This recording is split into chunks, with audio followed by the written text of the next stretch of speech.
Coucou la compagnie! Eh bien voilà, je pense que le destin fait bien les choses. Ça fait 2 jours que, je reporte l'enregistrement de ce podcast parce que je trouve pas un endroit calme, parce que, j'étais un peu, vachement, crevée parce que j'ai eu mon petit moment du mois, féminin qui m'a un peu, mise à plat. Et du coup, j'ai reporté parce que voilà, j'avais envie de vous enregistrer un podcast avec une thématique qui me tient fort à cœur. J'avais envie d'avoir l'énergie pour.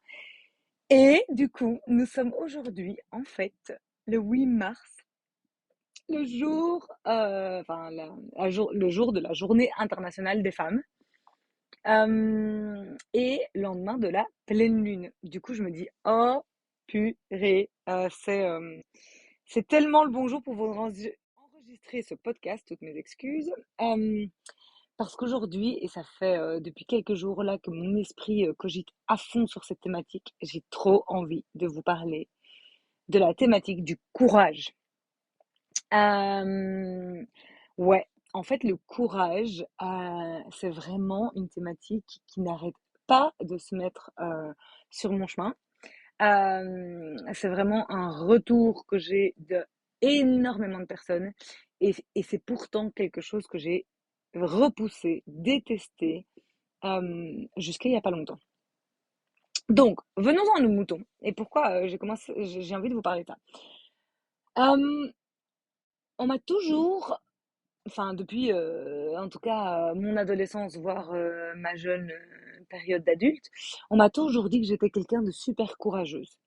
Et c'est vrai que c'est quelque chose que je percevais comme étant en fait vraiment enfin pas un problème, mais pas quelque chose à valoriser parce que j'avais l'impression que du fait que j'étais courageuse, du coup, je pouvais pas m'autoriser du coup à pleurer, que je pouvais pas m'autoriser à du coup être fatiguée, à avoir besoin de m'arrêter et parfois aussi à avoir besoin de réconfort, de lenteur, de rien faire.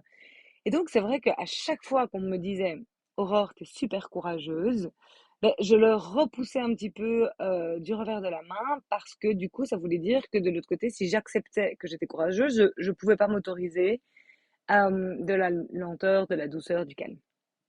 Et puis, eh bien, vous le savez maintenant, j'en ai déjà parlé quelques fois du coup dans le podcast. Il y a 2 ans et demi maintenant, ouais, 2 ans et demi, eh bien, je suis montée sur mon vélo pour faire un voyage à vélo qui a finalement coupé, duré 1 an et demi. Et je pense que là, littéralement, sur cette année et demie, on m'a probablement dit quelques centaines de fois à quel point j'étais courageuse.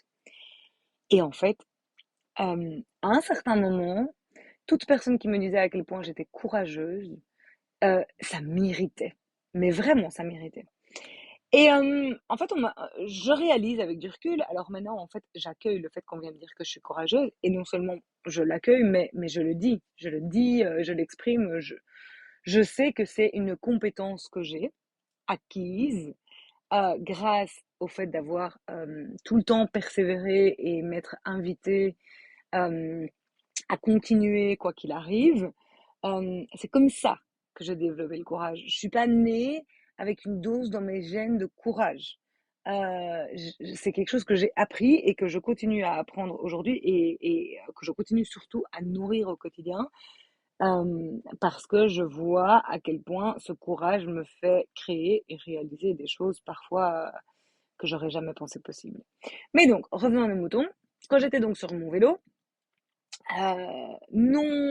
toute personne que je croisais me disait à quel point j'étais courageuse. Et j'ai compris qu'il y avait plusieurs raisons. Bon, soyons sincères, l'une d'entre elles est le fait que je faisais les choses à vélo et qu'il y avait donc un côté assez physique d'être sur un vélo chargé d'une vingtaine de kilos tous les jours, les fesses sur la selle, à parcourir des kilomètres. Évidemment, c'est quelque chose qui est perçu comme étant assez courageux puisqu'il y a un côté physique. Donc oui, effectivement, au fur et à mesure des kilomètres, je me rendais pas forcément compte à ce moment-là, mais maintenant je me rends compte que c'est assez courageux à faire. Mais surtout, plusieurs personnes me voient comme une femme super courageuse parce que j'ai fait ça seule en tant que femme. Et là, il y a une partie de moi qui dit: «Yes, c'est vrai, je suis courageuse de l'avoir fait et aujourd'hui je le vois parce que en réalité, il y a pas beaucoup de femmes qui osent le faire toutes seules».